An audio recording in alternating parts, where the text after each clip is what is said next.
ಸ್ನೇಹಿತರೆ, ಇದು ಥಾಯ್ಲ್ಯಾಂಡ್ನ ಬೃಹತ್ ಸಮುದ್ರ. ಸೊ ಈ ಸಮುದ್ರದ ಅತಿ ಎತ್ತರದಲ್ಲಿ ಇದ್ದೇವೆ ನೋಡಿ. ಸುತ್ತಲೂ ನೀರಿದೆ, ಎತ್ತ ನೋಡಿದರೂ ನೀರು, ಸುತ್ತಲೂ ನೀರಿದ್ದು ಮಧ್ಯದಲ್ಲಿ ಭೂಮಿ ಇದೆ. ಇದನ್ನೇ ಐಲ್ಯಾಂಡ್ ಎಂದು ಕರೀತಾರೆ. ಈ ಐಲ್ಯಾಂಡ್ನಲ್ಲಿ ಅತಿ ಎತ್ತರದಲ್ಲಿ ಇಲ್ಲಿಗೆ ಬರೋದು ಜನ ಕಡಿಮೆ, ಬಹಳ ವಿರಳ ಅಂಥ ಪ್ರದೇಶಕ್ಕೆ ಇವತ್ತು ನಾನು ತೆರಳಿದ್ದೇನೆ.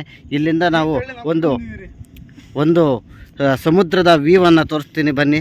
ನೋಡಿ, ನಿಮಗೆ ಎಷ್ಟು ನೋಡಿದ್ರು, ನೀವು ಎಲ್ಲಿವರೆಗೂ ನೋಡಿದ್ರು ಅಷ್ಟು ನೀರೇ. ಇದು ಅಷ್ಟೊಂದು ನೀರು ಕಾಣ್ತಾ ಇದೆ ಇಲ್ಲಿ ನೋಡಿ. ಇಲ್ಲಿ ಮತ್ತು ಇವರು ಕಪಲ್ಸ್ ಅಂತ ಹೇಳ್ಬೋದು ನೋಡಿ. ಇವರು ಬಂದಿದ್ದಾರೆ, ಇವರು ಈ ದೇಶದ ಹುಡುಗ ಹುಡುಗಿ, ಮತ್ತು ನಮ್ಮ ಜೊತೆಗೆ ನಮ್ಮ ಮನು ಬಂದಿದ್ದಾರೆ ಮತ್ತು ಕಿರಣ್ ಅವರು ಬಂದಿದ್ದಾರೆ. ಒಂದು ಉತ್ತಮವಾದಂಥ ಒಂದು ಅನುಭವವನ್ನು ಪಡೆಯುತ್ತಿದ್ದಾರೆ ನೋಡಿ. ಎಲ್ಲ ನೋಡಿದ್ರೂ ಸುತ್ತಲೂ ನೀರೇ ಇದೆ. ಒಂದು ಸುಮಾರು ಕಣ್ಣಿಗೆ ಎಷ್ಟು ಕಾಣುತ್ತೋ ಅಷ್ಟೂ ಇದೆಲ್ಲ ಥಾಯ್ಲ್ಯಾಂಡೇ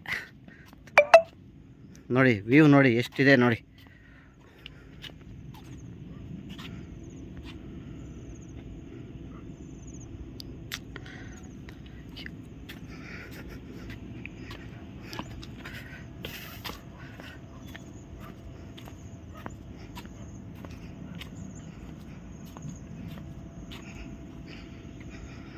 ನೋಡಿ, ಸುತ್ತಲೂ ಫುಲ್ಲು ನೀರಿದೆ, ಎತ್ತು ನೋಡಿದ್ರೂ ನೀರೇ. ಇಲ್ಲಿಗೆ ಪಾಪ ನಮ್ಮ ಸ್ನೇಹಿತರು ಬರಬೇಕಾಯಿತು, ಅವ್ರು ಮಿಸ್ ಆಗಿದ್ದಾರೆ. ಅವರು ಬಂದಿದ್ದರೆ ಇನ್ನೂ ಚೆನ್ನಾಗಿರ್ತಾಯಿತ್ತು. ನಮ್ಮ ಕಿಶೋರು, ರಾಮದಾಸು, ಲೋಕೇಶು, ಮಧು ಎಲ್ಲ ಮಿಸ್ ಆಗಿದ್ದಾರೆ. ವಾವ್, ಎಂಥ ವ್ಯೂ ಇದು! ಪ್ರಕೃತಿ ನೋಡೋದಕ್ಕೆ ನಮ್ಮ ಕಣ್ಣು ಸಾಕಾಗ್ತಾ ಇಲ್ಲ. ಇಂಥ ಒಂದು ಪ್ರಕೃತಿ ನೋಡೋದಕ್ಕೆ ನಾವು ಅದೃಷ್ಟ ಮಾಡಿದ್ದೇವೆ.